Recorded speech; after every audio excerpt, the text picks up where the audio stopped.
thank you again, sharing from both the professors and Tan Sri, talking about the Malaysia Education Blueprint, right? And of course, I heard your opinions, but I'd love to hear the rest as well, right? Does still make sense? Especially after, I think this was set up in 2015 to 2025, and then the pandemic happened, then ChatGPT and AI and how the world has changed, right? And I think more importantly with that, what do you feel are specific measures to address the achievement gap in our education system and to assure equal opportunities for all students, right? I'm going to start with YB to have your say about the Malaysian Education Blueprint. Thank you very much. I want to go to the broad picture first and then translate it into policy changes which I support, which I believe should take place. Because if you go too broad, then I think the conversation will be a little bit too distant. I want to start by looking at broad problems. First thing first, the latest report by the Ministry of Education shows that more than 50% of young people post-SPM when asked no longer want to further their studies in tertiary education, whether it's Tvet, public or private universities. And there are three associated reasons behind it. The first is that the time taken to complete a degree is very long. On average, it's about 1.5 years to 2 years longer than someone who studies in Singapore or in the UK. So for an example, in Malaysia, there are 7 different streams before you enter university. There's either O-level, A-level, STPM, Matrikulasi, Asasi, etc. That will take about 1 to 3 years. And then after that, plus another 4 years, total about 6 to 7 years before you complete a degree. Second reason is, while it takes 6 to 7 years, the education cost behind it, at the minimal, you will have about 50,000 ringgit worth of student debt. If you enter a private university, it may be higher. If you take medicine, it will be even higher. And the third and biggest reason is that when you graduate, a lot of young people suffer from underemployment, where the income level is very low. For example, if you factor in the increase in income, there is a static in real wages since the past 20 years when you take into consideration the rate of inflation in Malaysia. That's why today, more than 50% of engineers and architects earn below 2,500 ringgit. As I shared, when you compile all of that together and juxtapose it, compare it to an SPM leaver who's now presented with another easier choice. If I work for Grab an average of 8 hours a day, I can earn as high as 3,500 ringgit a month. If I'm an SPM leaver and I work for Uniqlo, my starting salary is 2,300 ringgit. So now young people have these two choices in front of them. I can immediately work and earn a minimum of 2,300 ringgit, can go as high as even 3,000 ringgit. If I work more than 8 hours, even 3,500 ringgit, without needing a degree, without having student debt, and without needing to wait for 6 years. This shows that there is a systemic problem. I want to start with higher education before I go to lower education.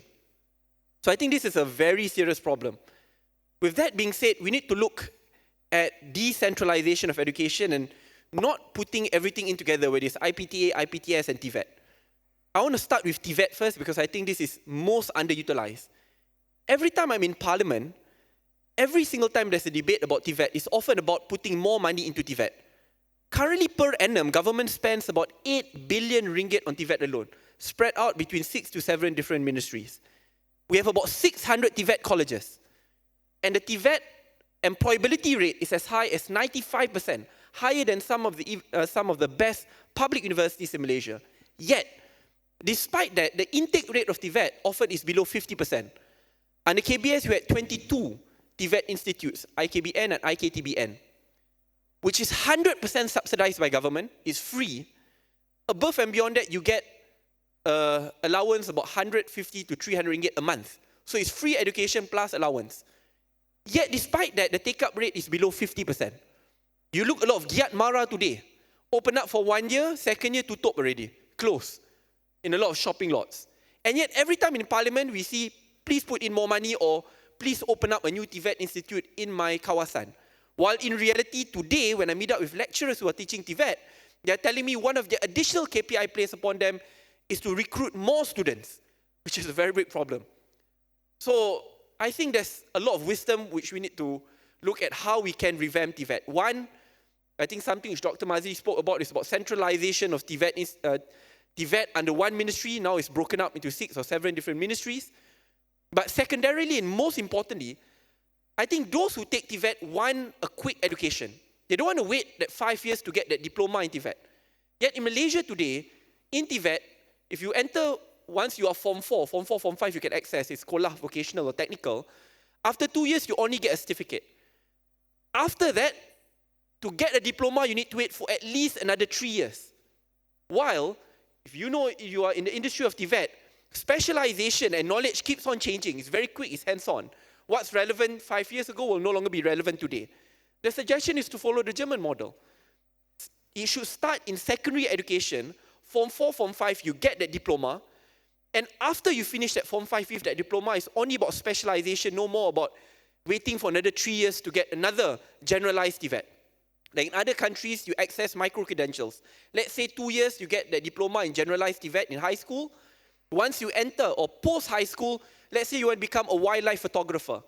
Then you take the 8 months course, get it 100% subsidized by government, you enter the workforce. Instead of leaving young people with either one of two options, you work immediately, or you have to wait for at least 5, 6, 7 years after. Or even if you go to Tvet, you need to wait from the 3 to 4 years. The fact of the matter is, young people today do not have that choice. That's when it comes to Tvet. When it goes to universities, I'm of the opinion that university courses today are too long. And again, look at the studies today, why people are opting to private education even if they can have access to public education. Because often the courses are shorter. If you look in other countries, I mean, if you go to UK, often it takes 3 years for you to get a degree. Before that, you need to take 1 additional year. Total 4 years. Singapore is shorter as well, NTU and US. But obviously in Singapore, then you have to take national service, then guys lose another 2 years. But that's Singapore. But it is also about cutting it short, specializing, and giving people the option to select what courses and what additional subjects they want to pick up. If not, again, when you lose about 1 or 2 years of additional timeline, that means you are competing with those from IIT Bombay, NUS, and NTU who now have 2 years of additional working experience than you, which I think is another issue to look at. I want to tie it up when it comes to higher education. What is the solution here? Saddiq is not the expert. The expert lies in the Parliamentary Select Committee. And I think some of the toughest changes can only take place in the Parliamentary Select Committee. Doctor was right when Doctor said that, and also Dato', former KSU, was right when they said every minister will be very passionate about education, wants to add additional subjects, courses, or interests. But if every single minister does that, then we will not go far. Or if a new minister comes in, you retract past policies, we won't go far. All these problems should be localized in a Parliamentary Select Committee, and there must be a bipartisan solution behind it. Because bipartisan solutions are long-lasting. You change the government 10 times, the policies stay.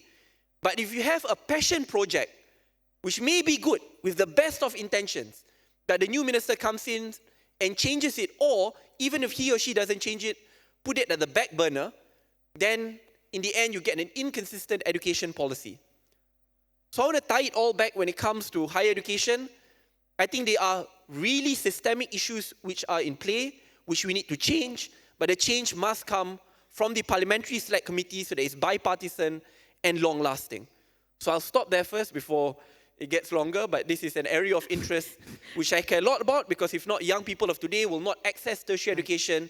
They'll immediately work, they'll get the luxuries of a decent pay at the beginning, but the ability to climb up the socio-economic ladder gets weakened because, yes, you will enter the gig sector, but unless you access a micro-credential degree or master's, your ability to climb up the socio-economic ladder will be weakened. Thank you very much. Thank you. I want to hear from Cheryl. For those of you who know me, I'm very defensive about the education system. Having been a teacher myself and having worked closely with teachers, for me, I think if Freda started by saying that she doesn't want to send her child to government school, for me, I will consciously choose to send my daughter to a government school, because I think this is the way that we can contribute and that we can collectively uplift our education system. For the blueprint, I want to specifically talk about teachers. I think a lot has been said about the quality of teachers in Malaysia, and a lot of people assume that we have very low quality of teachers, and sometimes a lot of fault of the education system comes back to the teachers, and they say, oh, teachers are not doing well, they're this and that. But a lot of times this very emotional narratives also comes from people who have not sent their children to government schools, or have not spent a day in the government school. I would say that the teachers are trying their best, but there's a lot of things in the system that doesn't allow them to achieve their full potential. And I want to link it back to teacher professional development. I think in the blueprint, it very clearly states that a lot of government spending, while education gets the biggest budget, a lot of it goes into infrastructure, but very little is spent on teacher professional development. And if we want to uplift the quality of teachers, if Saddiq spoke just now about students, instead of working in Grab and all that, they should get qualification, professional development. It's the same with teachers as well. If they are only left, after IPG, and then after that they are teaching the way they are taught, or if that is all that they are getting, then that will be the quality of teaching and learning. So I think it's important for us to invest a lot more into professional development for teachers, into training teachers to ensure that they are able to teach better in the classrooms. And also, as a society, I think, what can we do to help uplift the teaching profession? What can we do to build the narrative that the Malaysian government schools is not as bad as you think it is? I know Maszlee said just now, our education system is in crisis and all of that. But if we look at the data, it is not crisis. It is just that we are stagnant. We haven't changed, but we haven't done badly as well. So how can we rebuild this narrative? How can we relook at what we are talking about the government school systems? How can we encourage everyone here, and when you have children, or if you already have children, to have to go back into government schools, to send your children to government schools. If you look at the two biggest factors that contribute to education system or to contribute to a child's learning, is actually the parents' education and the parents' income level. But if parents continue to choose sending their children to private school, and of course the choice is always there, right? You can send to any school you want. What will happen then to our government school? What will happen to the equity in the government school? So for me, I think the blueprint has addressed very key areas of reform that they want. The blueprint has also highlighted the problems within the education system. They have outlined, if we look at teacher professional development, if we look at principal training, how many percentage are not getting training and all of that. And it is a very clear document. So I think for me, the question is now, what's next after the blueprint? How can we further build on the success of the blueprint, or the success of the blueprint as a document, but now we look forward towards implementation, which is also what Maszlee said, which is what we're falling short on. Okay, so other implementation, I want to talk a little bit about salaries and compensations, and in your thoughts, are they fairly compensated? Is that a fair discussion? And I want to get Cheryl and everybody's views about that as well. Maybe I'll start with you again. For teachers? Yeah. Yeah. When I started teaching, I think they are fairly compensated.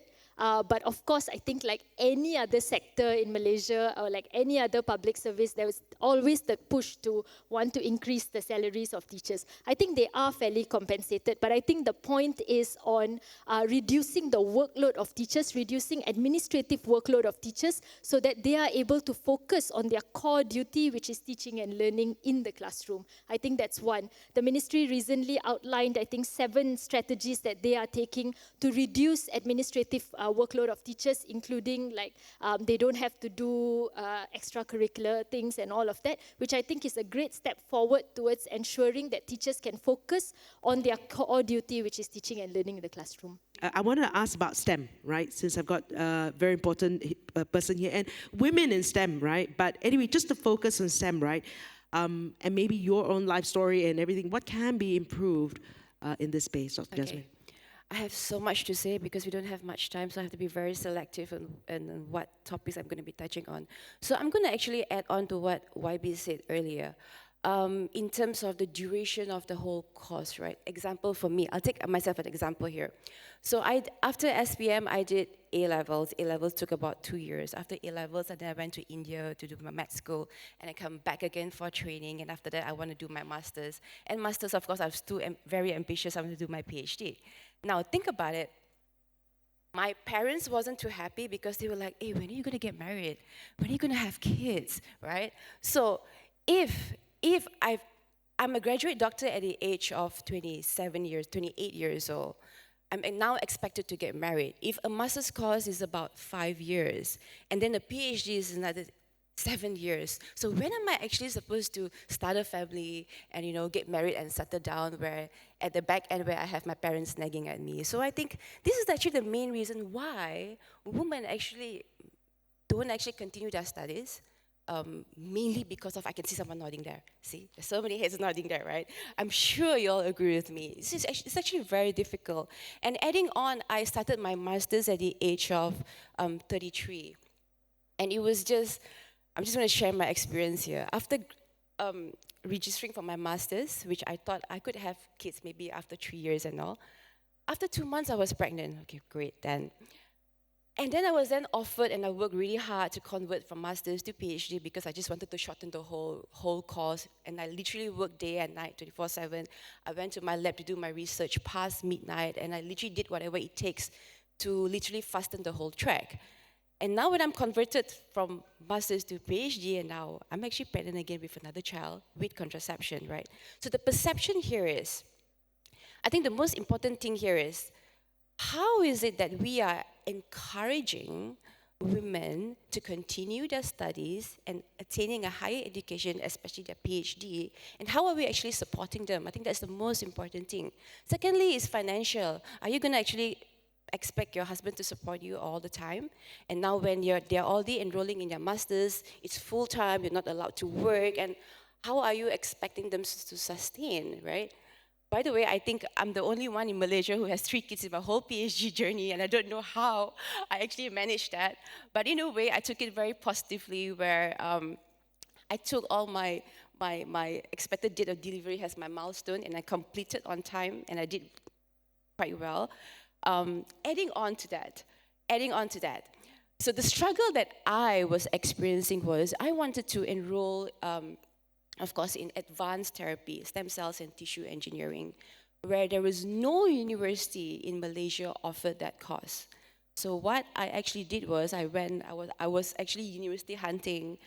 I then approached many supervisors like, will you like to take me as a student? I want to start off stem cell research, you know. At the end of the day, UKM accepted me. After pulling many strings and after seeing the Pengarah, could you please take me? You know, it's like I literally went hunting from one university to another. And at the end of the day, I was parked under physiology, which is not related to the whole subject matter at all. So literally, I was literally encouraging UKM, you know, come on, at least register a tissue engineering center or something like that. And the whole higher education system ministry took such a long time. At the end, I actually did not register my course in master's, and it took me about 2 years to just register as a student. So there is a lot of loopholes, and I believe there's a lot of things that we have to work on. Oh, secondly, salaries. Do you know how much a research assistant gets paid? Do you want to guess? Just guess. 1,200. 1,200. And that is also dependent if there is a grant or not. Now, who wants to be a research assistant, right? And now the students are now all struggling as a research assistants. They do their diploma, then they do their degree. And adding on, you only get paid if you have a grant, right? Moving forward. Now, imagine a researcher or a scientist has been working on a research work for the past 6, 8 years and 10 years, and now they would like to commercialize their work. So where are we? You know, there's no way that we could ever commercialize a scientific product which is made in Malaysia. And guess what? They told me, why don't you start your trials abroad and then come back? Exactly. So this is from the ministry. So I think there's a lot of things that we could actually work on, and it's a lot to do with policy level, with the ministers, and you know, it goes on and on. But I'm not discouraging I'm really not discouraging women to step into STEM. I did it, and I'm very sure many women of you out there could. Wow, all right, a round of applause for that. What was it Tan Sri Panu is saying in Finland, right? Education is not part of the agenda in politics. But okay, the two more, sure, thing. go ahead. The quota system, and I realized it still exists. I was just asking Cheryl earlier on. Example, I did very well in SPM, but I was not offered science-based, a program. I was offered as an accountant, which I'm terrible at numbers. So the quota system actually still exists. So how is it that we are not including race, religion, whatever, in our education system?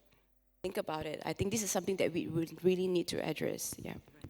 We shouldn't include these things, right, when selecting students. I want to bring up two more things, and I'll open the floor for questions. And one of which is I like YB, you did the end result of what has happened along the way, right? But the thoughts on vernacular schools, right? Do you still feel that they are relevant as part of education? Maybe I'll check with the former education minister. Vernacular schools, are they still relevant in our education system? I don't think we should waste our time talking about things that have been discussed a lot. I mean, at the end of the day, it became a source of,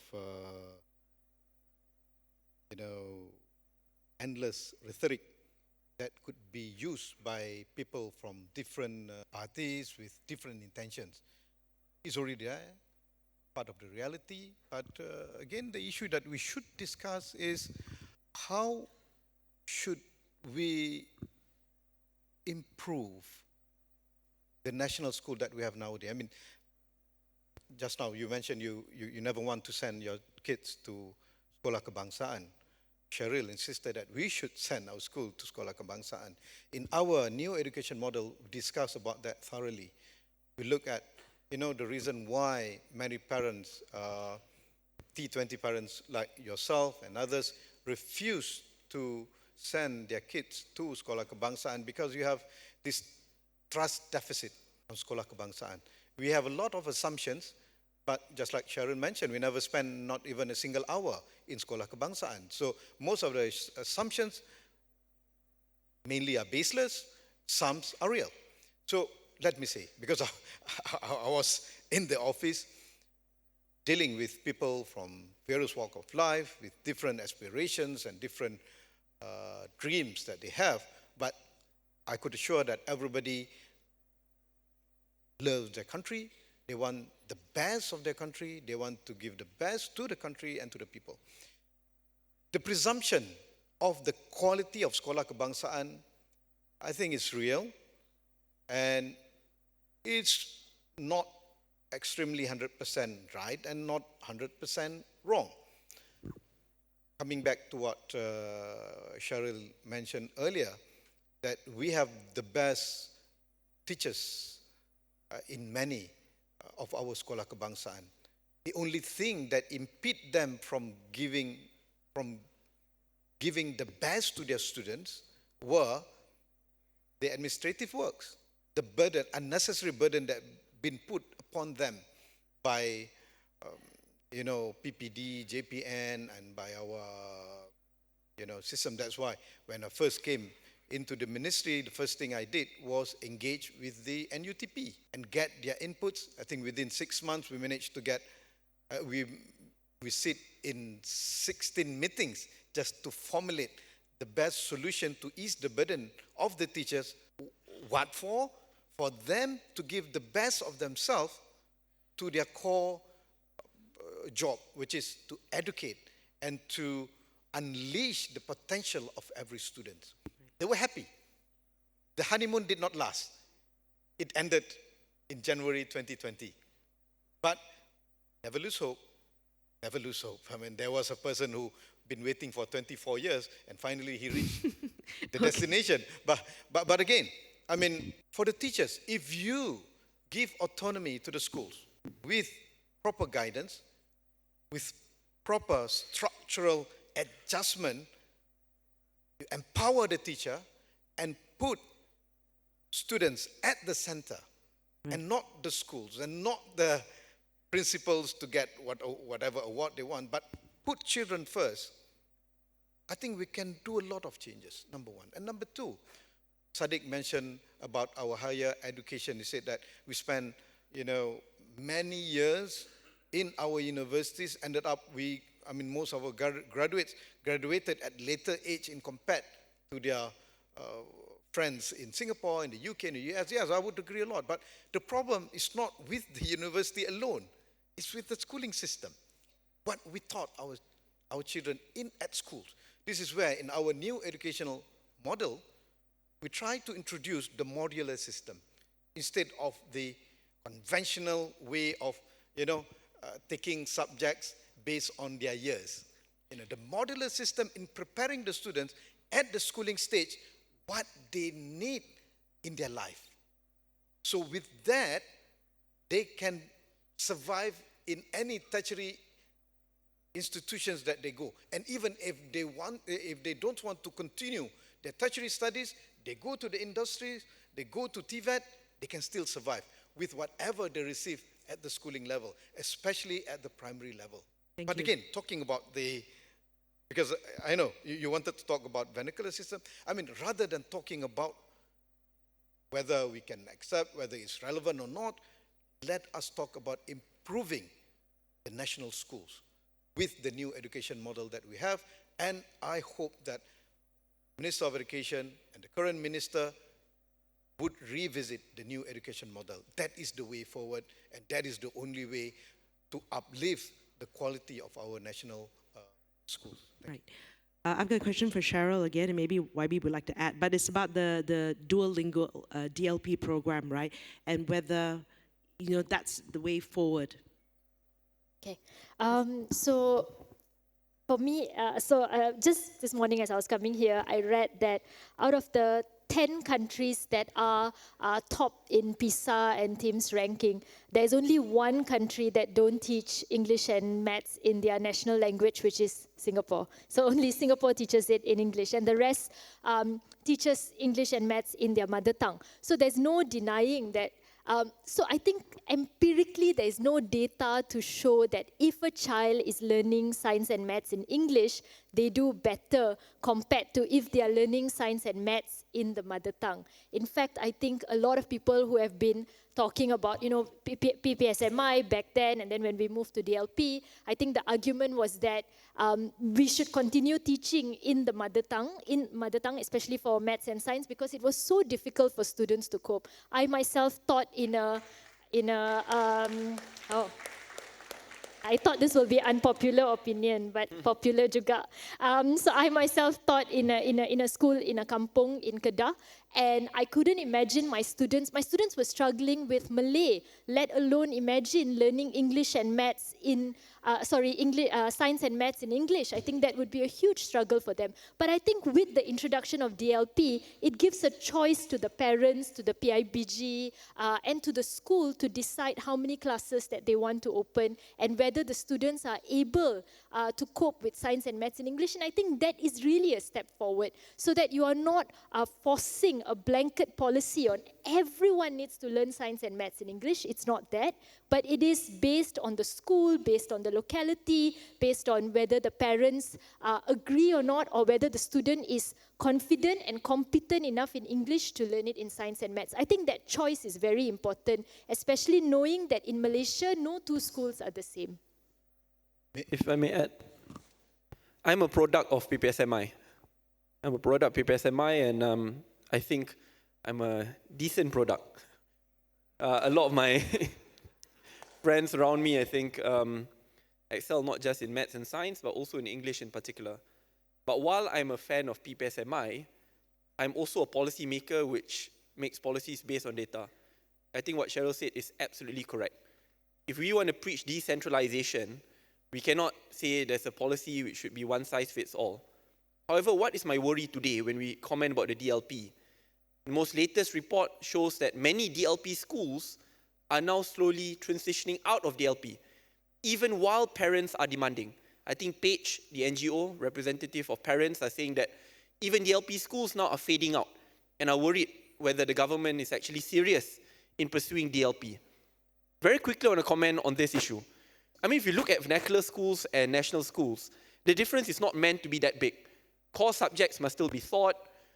However, in general vernacular schools, trilingual, at times school hours are much longer, and at times public infra, sadly, could be seen to be much better.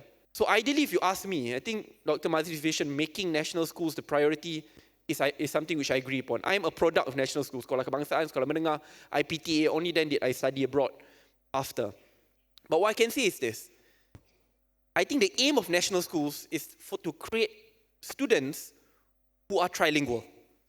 So that then you have an incentive to transition people out and to make national schools the ultimate priority. Back then, if you look at what the first exodus was when we moved back from PPSMI, DLP, and then kept on shifting from front and back, and then people start moving out. So I think one is to ensure that national schools and products of national schools are trilingual. I remember I raised this up, people say, that means you are diluting the importance of Bahasa. I beg to disagree. I mean, if you look at sons and daughters of politicians, don't just aim one person was T20. I mean, sons and daughters of politicians, the majority of them, they are sent to private and international schools, if not abroad, right? Which already preaches trilingualism to begin with, right? So I think that clearly should. Not just that, if you look even at SBPs and MRSMs today, where a lot of privileged Malay kids go to, or those who perform really well, even then MRSMs and SBPs, they aim to make every single product of theirs trilingual. So why are we separating when it comes to national schools? That's one. Two is to revise our curriculum. And again, very sensitive issue. I'm not the expert. Leave experts to discuss, debate, and pass in select committees. Again, I remember this is a very sensitive issue. I think Dr. Maszlee will remember. When then Dr. Mahathir was Prime Minister, he asked, give me the school curriculum 20 years ago, 10 years ago, 5 years ago, and today. And look, where are the shifts in priorities in terms of our syllabus? I think it's fairly clear what subjects were deprioritized and what subjects were prioritized when you look at percentage. And then you compare to vernacular schools, and then people will start to realize. But it's a very sensitive topic. But when it is sensitive, it doesn't mean you shy away from it. You bring it up in select committees, find a common solution, and resolve it instead of running away from it. That's issue number 2. And 3, obviously infrastructure. Every single party will say they want to ensure that schools get the best of funding.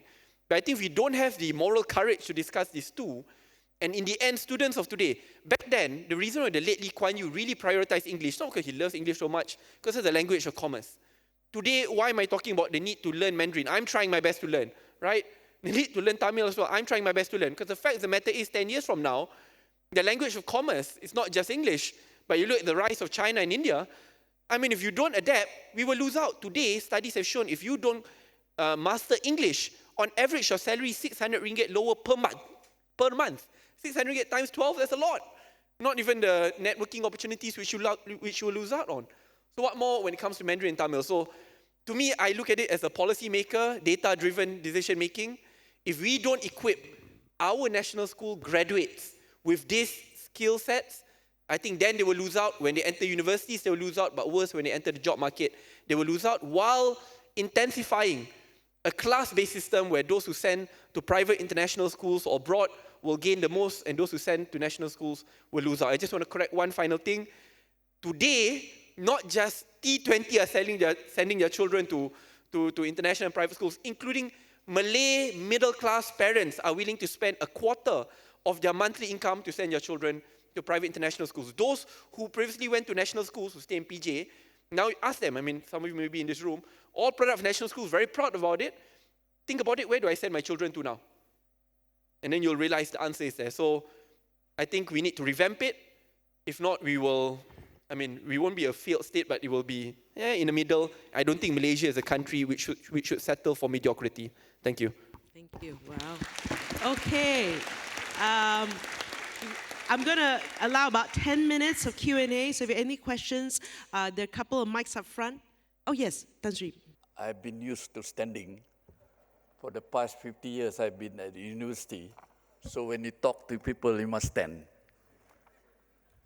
Anyway, I think some of the questions that I posed this morning in my brief 5 minutes have to be answered by somebody. So today, I add a little bit because I've been with higher education for the last 5 decades. I don't know very much about the school because I left the school in 1966.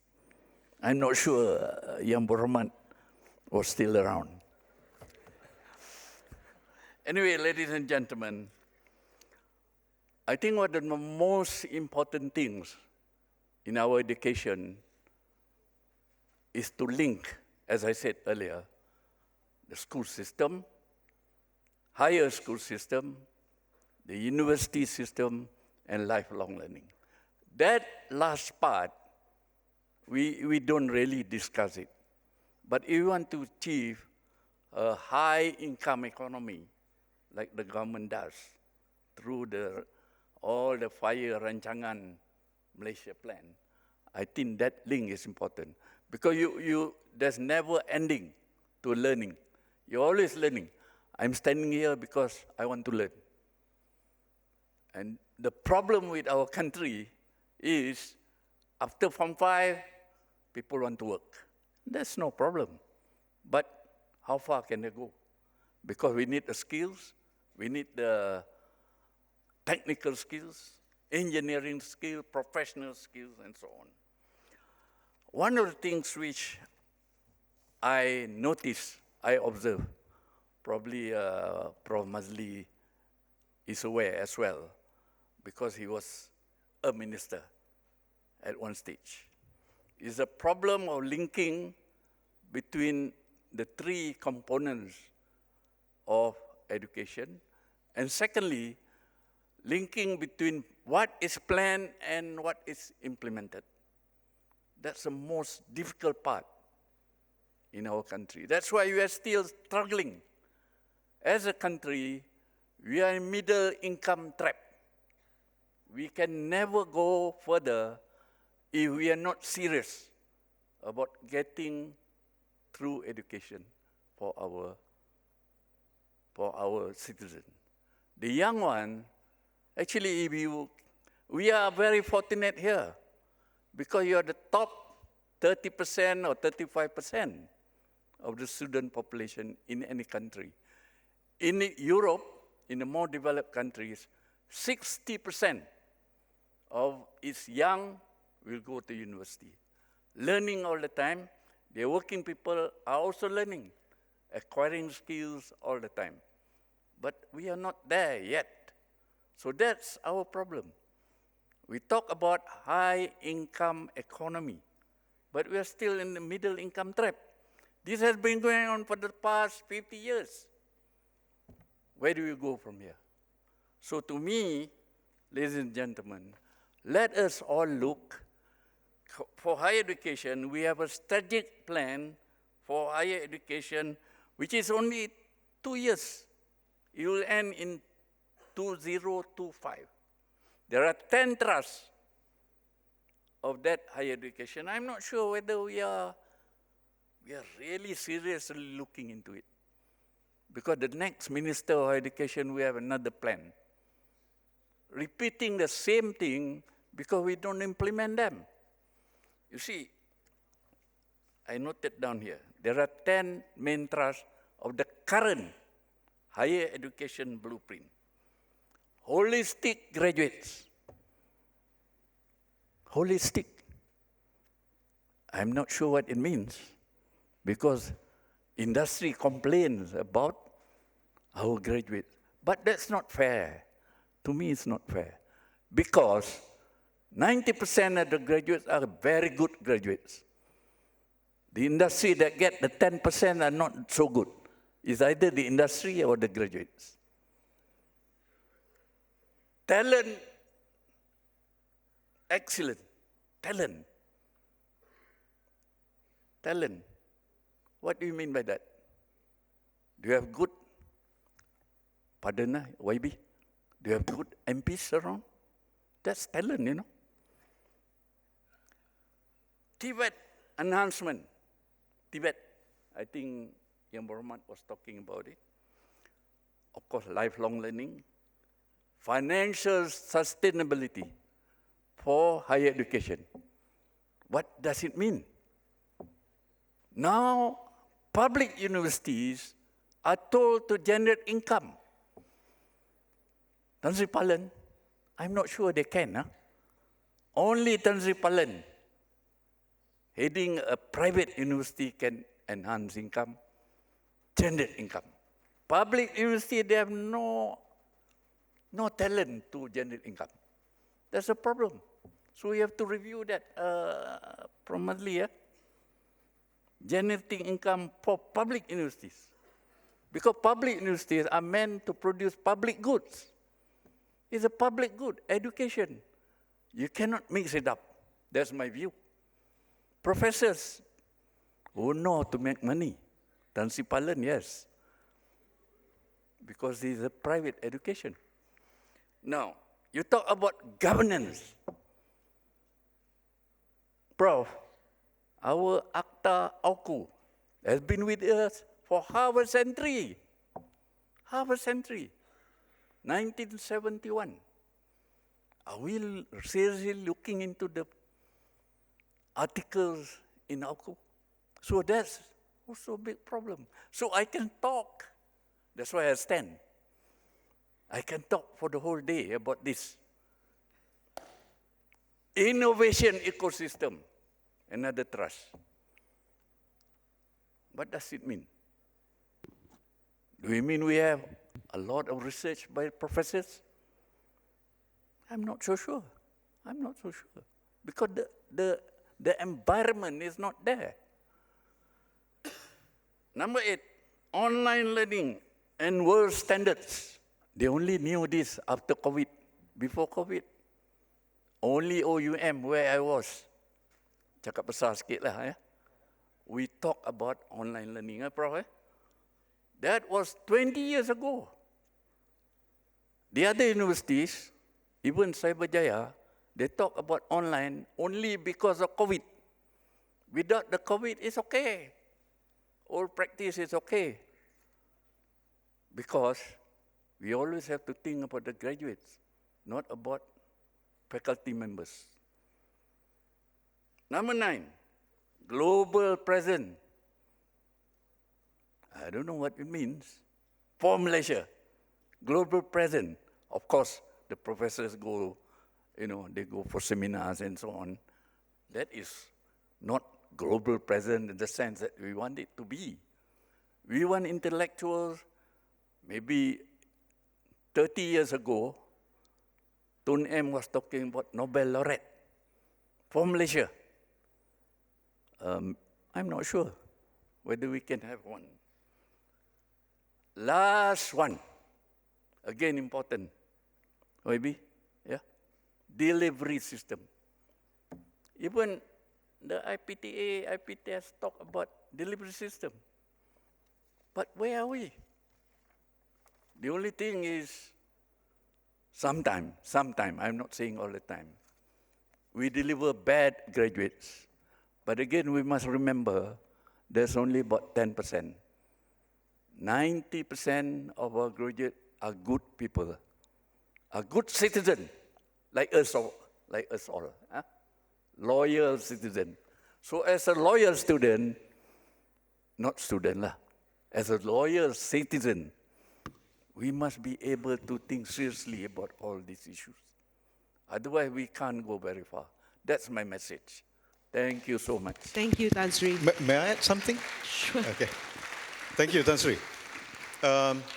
Yes, I totally agree with Tan Sri. And actually, Tan Sri, all the 10 trusts that you mentioned, when I was a minister, I did not try to change them, but we further enhanced them. You can find it in my book, Reformasi University, at the back, where we have prepared 6 policy papers on transforming the higher education then.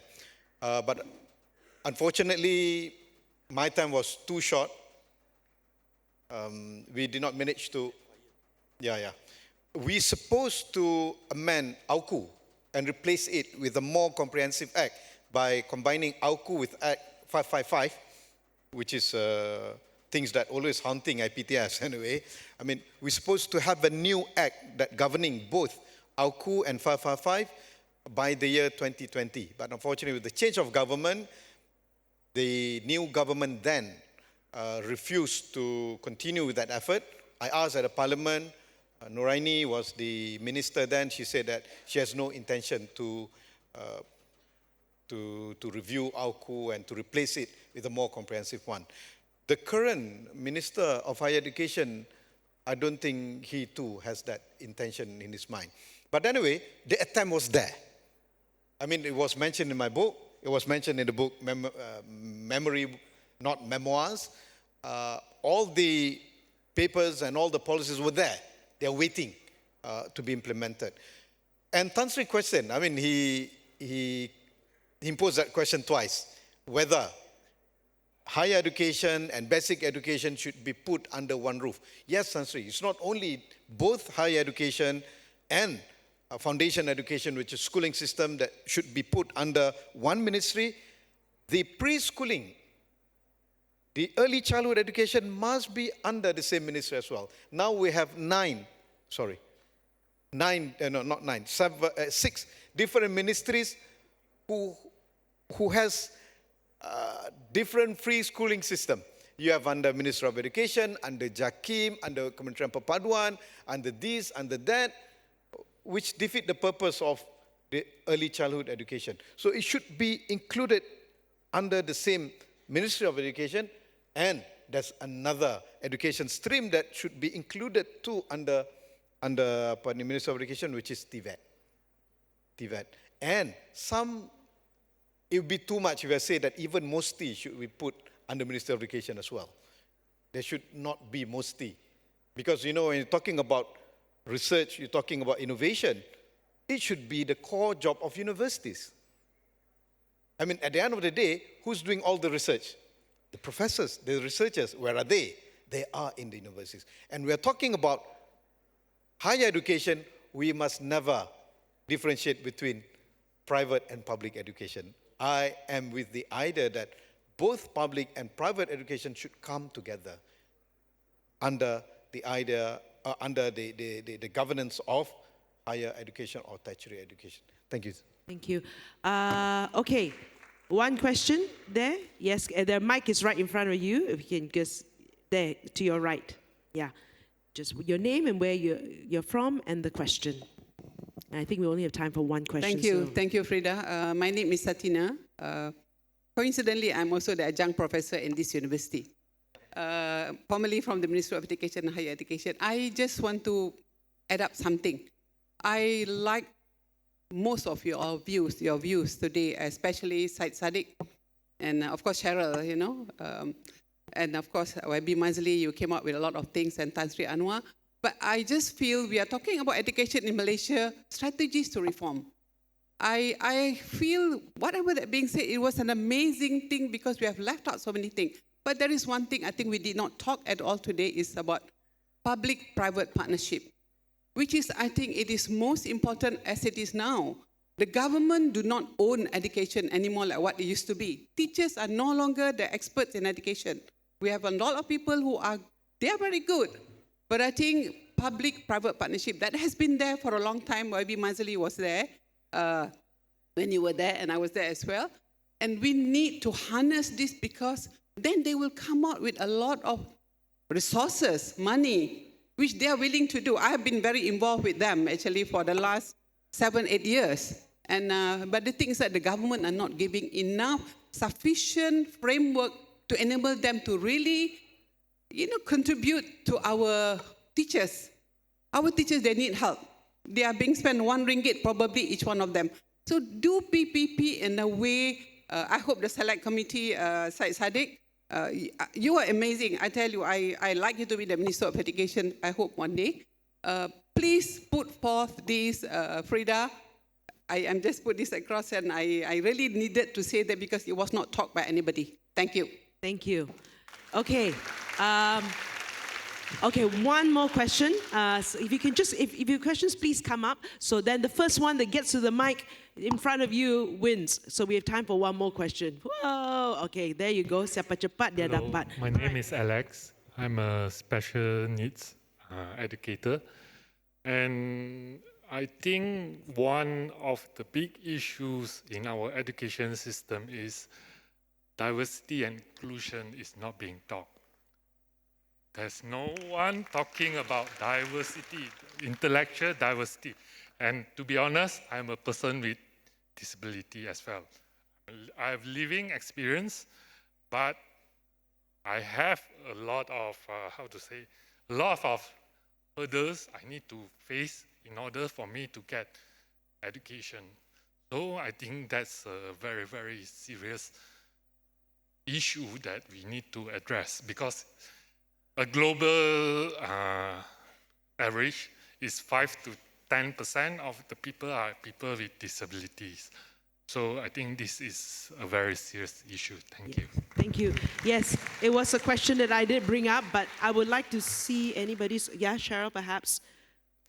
Yeah, so I think one of the things, perhaps YB Maszlee, remember that we included as part of our Jawatan Kuasa report was early detection. I think just now, besides special needs education, it's also preschool education that we often overlook. So if there is early detection in place, so the moment the child enters preschool, there's screenings and there's detections in place so that we can properly identify the challenge of the child and where do we then put them into which area of special needs. I think the other thing with special needs education in Malaysia is that we often put together all the different disabilities into one classroom. So I think the teacher, as a special needs teacher, they really struggle because in the same class, they have students with autism or students with Down syndrome in the same class, but actually the approach to teach these children is very different. So that's the other thing that really needs reform on how can we ensure special needs education. Not only are we providing enough teachers to train the very diverse needs of all these students, but also we are ensuring we have different classes for them and early detection. I think these are three things that's very important. Right. And I think, yes, there's something, a challenge. I know there's one more question. I know the lady was there earlier on. Would you like to ask your question? Yes.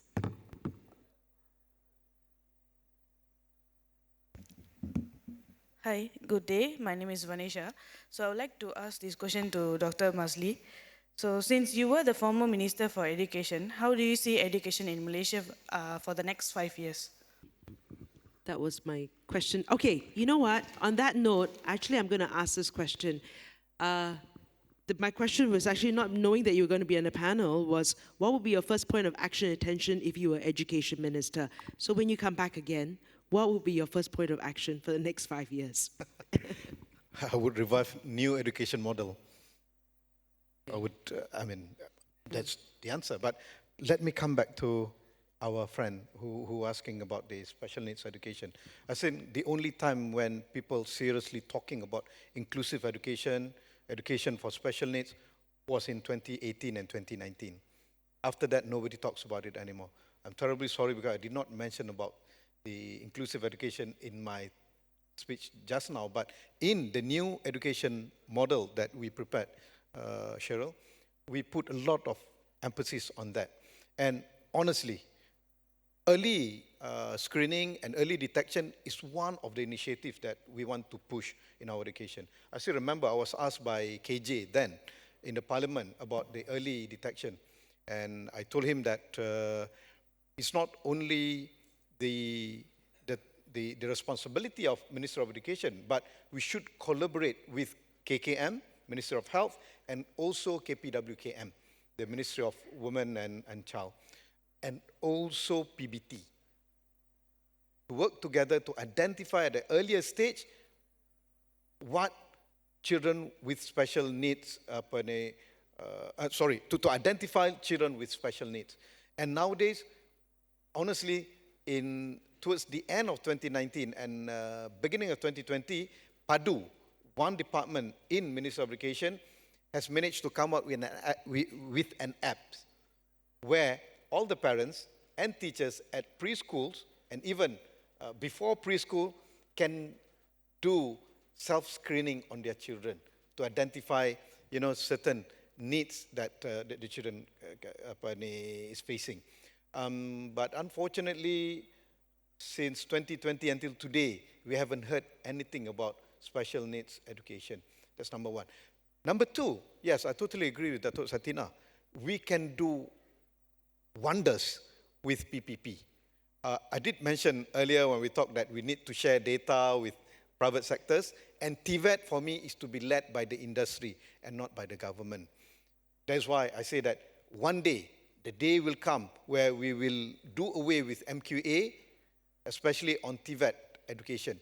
Tvet education should be governed and should be led by the industry and not even by the ministry. The ministry just control the policies, but the one that drive Tvet education should be the industry. You mentioned German model. That's the best way forward. And we have started that. We have started that, but unfortunately, again, I know people might get boring and fed up when I say that, because of the Sheraton move, it destroyed everything. Yes, it destroyed everything, the Sheraton move. But hopefully, the new government today can revive back what we have started, and they don't need to start from scratch. PPP could do wonders if there is autonomy given to all schools. We're talking about STEM education, about DLP, about PPSMI. I am with the idea that school should be given autonomy to decide whether they want to implement DLP, PPSMI. When I say schools, it's not only teachers and the pengetua guru besar. It must also include parents and industry surrounding it. PPP, again, they should work together. They should also be given the opportunity to conduct inclusive education for the special needs. Just imagine, we could do wonders with public-private partnership for children with special needs. You know, to put all the responsibility on schools alone or on the Minister of Education alone is very unfair. I mean, to educate a child, we need the whole village. And to educate the nation, we need everybody to participate. And that is the way forward for PPP. Sorry, that's another point that I would like to... I need to talk about this. If I don't talk about this, I couldn't sleep tonight. Talking about language, about mathematics and science, actually it's not the language that we use to teach mathematics and science. It's rather about the contents. We were about to adopt Singapore mathematics and science. They have A math and A science. If I continued to be the Minister of Education then, but with accommodation. For certain syllabus that is in English, for certain schools that prefer to teach their students in English, we are going to take the contents from Singapore as they are in English. But for schools who prefer to teach their children in Bahasa, it should be translated into Bahasa. Why? Because I found the contents of mathematics and science that have been taught at Singapore schools, they're very, not only advanced, they're very useful for the children to cope up with the real life. The contents. Why I realized that? Because I found, during my meetings and discussions with ministers from Latin American countries, they are using Singapore syllabus that have been translated into Spanish. Why? Because Singapore content and syllabus for mathematics and science really helping their children not only at their schooling life, but also in their tertiary life and their real life. That's number one. And number two, STEM should be made, or during my time we introduced STREAM, not only STEM, not only science, technical, engineering and mathematics, but we also introduced art and reading. Should be part of the lifestyle. So when we talk about STEM or STREAM as a lifestyle of the students, of the citizens of Malaysia, then it's not only the responsibility of Minister of Education, but also the responsibility of Minister of Higher Education to come together to adopt the schools. Number one, is also the responsibility of MOSTI to come to the ground to translate whatever they're doing to the people, and also the responsibility of Minister of Communication. We need more stuff, we need more films, more movies, more drama, and more advertisement to encourage our people to embrace STEM in their life. Education is for all and everybody responsibility. Thank you very much. Thank you. Tan Sri? Okay, I wouldn't want to expand on STEM because I know And Prof. Maszlee also knows that for Malaysia is a failure. Our target was always 60%, but currently only 47 or 46% our students choose to go to science and mathematics. Nevertheless, more importantly, I want to comment on what Datuk Satina was saying. The collaboration between IPTA and IPTS. I doubt it will happen unless we change. Unless we change or we change the minister. Boleh ya? Change minister. Anyway, you see, Datuk Satina is aware that IPTS is a product of the Higher Education Institution Act of 1996. Public universities is a product of AUKU, Akta University College, 1971. So after 25 years, we have the Act for Private Institution of Higher Learning. In the meanwhile, the culture of public universities and the private universities are different. I'm privileged to have also worked for both. In UKM, Vice Chancellor for 5 years, but because of AUKU, because of politics, I didn't last more than 5 years. But at OUM, I lasted 12 years as a Vice Chancellor because there's a different culture. And the culture is not too dependent on the government in the private sector. Whereas in the public sector, the culture has evolved in such a way that the academic community, the leadership in the public universities are always looking aside whether the minister will agree with me. That's a big problem. We tried, or rather, when I was at the Ministry of Higher Education, we tried to corporatize University Malaya. You remember, I think Datuk remembers, Datuk Satina. In 1998, University Malaya was chosen as a model to corporatize. What it means is this: University Malaya will be autonomous in 2 ways: governance and salary scheme. That will make a difference. If University Malaya were to succeed, then it could have been wonders for the public universities. Because the culture to develop under that system will be different from what you get now. But it failed because the project was torpedoed by certain sectors. I wouldn't mention, but I know it, and Datuk Satina knows it. So I think it's best to review. First, even Professor Maszlee agrees, we have to review AUKU, 1971. Secondly, we have to decouple the public universities from the ministry. That's the only way, I believe.